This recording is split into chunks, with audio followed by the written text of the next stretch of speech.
सभी दोस्तों को नमस्कार, वंदे मातरम। मैं आपका भाई प्रदेश अध्यक्ष पुस्तकालय संघ राजस्थान कमल कनावरिया, और सभी को शुभकामनाएं, सबको हार्दिक शुभकामनाएं। जो कई दिनों से हम इंतज़ार कर रहे थे पुस्तकालय ग्रेड 3 भर्ती परीक्षा का विज्ञप्ति जारी का, चूँकि मैंने आप लोगों को बताया था अपने जो यूट्यूब चैनल है उसमें हमने समय समय पर आप लोगों को अवगत कराया था कि पुस्तकालय ग्रेड 3 की 460 पदों को लेकर भर्ती की जो फाइल है राजस्थान कर्मचारी चयन बोर्ड भिजवाई जा रही है।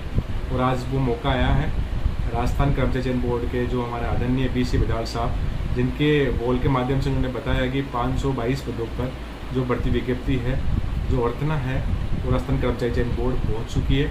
इसके लिए आप सभी का धन्यवाद हो, आभार हो, जिसने आपने समय समय पर साथ दिया, आपने समय मेरे जो बोल है उस पर विश्वास किया, जिसके मद्देनज़र आज जो सौभाग्य हम सभी को प्राप्त हुआ। आप लोगों को बहुत बहुत शुभकामनाएं। दोस्तों, इसके लिए हमने कड़ी मेहनत की और तय समय पर हम लगातार माध्यमिक शिक्षा बीकानेर जाते रहे, कर्मचारी चयन बोर्ड से भी संपर्क में रहे। मैंने पूर्व वीडियो में आप लोगों को बताया भी था कि आपकी जो भर्ती फाइल है वो जल्द आ रही है। बहुत से दोस्त हैं जो मेरे पे बहुत ज़्यादा विश्वास करते हैं, कुछ लोग हवा में भी उड़ाते हैं। आज उनको ये पता लगा होगा कि हवा में उड़ाने का जो परिणाम है वो किस प्रकार से होता है, क्योंकि 2016 से लगातार हम प्रयासरत हैं और अभी तक हमें हर कड़ी, हर तथ्य का पता रहता है।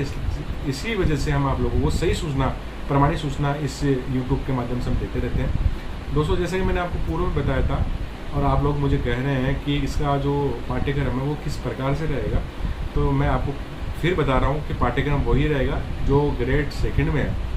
अब ग्रेड 2 में और 3 में बस इतना ही अंतर हो सकता है कि कुछ जो टॉपिक है जीके के उनको बस कम कर सकते हैं, बाकी ग्रेड वैसा का वैसा ही रहना है।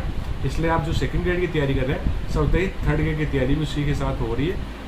अब आप लोगों का जो सवाल है बार बार मैं ये मुझसे कर रहे हो कि सर परीक्षा कब तक करवाएंगे, तो दोस्तों मैं आपको फिर कहना चाह रहा हूँ कि परीक्षा राजस्थान कर्मचारी चयन बोर्ड जो है वो परीक्षा के लिए जिस प्रकार से आपने देखा वो कैलेंडर जारी किया है, जिसमें आप लोगों को पता सोचा भी है आप लोगों ने कि हो सकता है कि 2025 में परीक्षा हो, लेकिन ऐसा कुछ नहीं होता है, क्योंकि राजस्थान कर्मचारी चयन बोर्ड कभी भी अपना परीक्षा जो है तय समय पर करवाता रहा है। और बीच में जब भी कोई खाली होगा, रविवार या सैटरडे को भी करवा सकता है।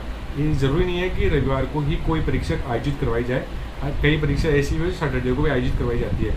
इनका सबसे बड़ा जो मकसद होता है वो परीक्षाओं को जल्द करवाना होता है और जल्द रिजल्ट जारी करना होता है। राजस्थान कर्मचारी चयन बोर्ड की जो शैली है आप लोगों को तो पता ही होगा, और नहीं पता था 2016, 2018, 2022 की जो भर्तियों के जो है वो आप देख लीजिए। एक चीज़ ये भी कि पदों की जो संख्या है वो बिल्कुल कम है, मैं मानता हूँ बिल्कुल कम है। हमारी जो मांग थी सरकार से वो पूरी नहीं हो पाई है। बजट से हमें बहुत आस थी, लेकिन बजट की आस हमारी अधूरी रही। माननीय सरकार महोदय, मुख्यमंत्री जी ने हमारी मांग जो है वो वहाँ तक नहीं पहुँच पाई। इसका मुख्य कारण आप लोग भी हो सकते हैं, क्योंकि जो आवाज़ है वो बुलंद नहीं होती है। हमारी मांग जो स्टडी पैटर्न की कई सालों से चली आ रही है, लेकिन उस मांग पर आप लोगों का जो सहयोग है वो नहीं मिल पाता है। इस वजह से वो मांग हमारी अधूरी रह जाती है। हम बार बार ये आपको कहते हैं कि एक मंच पे आओ, एक साथ दो, भटको मत, क्योंकि बहुत से लोग होते हैं जो भटकाने का काम करते हैं, उनके पास कोई सूचना नहीं होती है, लेकिन फिर भी वो ये चाहते हैं, कॉपी पेस्ट करते हैं, कमल कनावरिया की पोस्ट है उसको कॉपी करेंगे या मॉडिफाई करते हैं, हर तरीके से करते हैं। आप प्रमाणित सूचना पे विश्वास करें, साथ दीजिए। आप लोगों का भला करने के लिए हम बैठे हैं और हमारा खुद का मकसद है कि हम स्टाफिंग पैटर्न लागू कराएं, क्योंकि स्टाफिंग पैटर्न लागू करने से भर्तियाँ तो आएगी।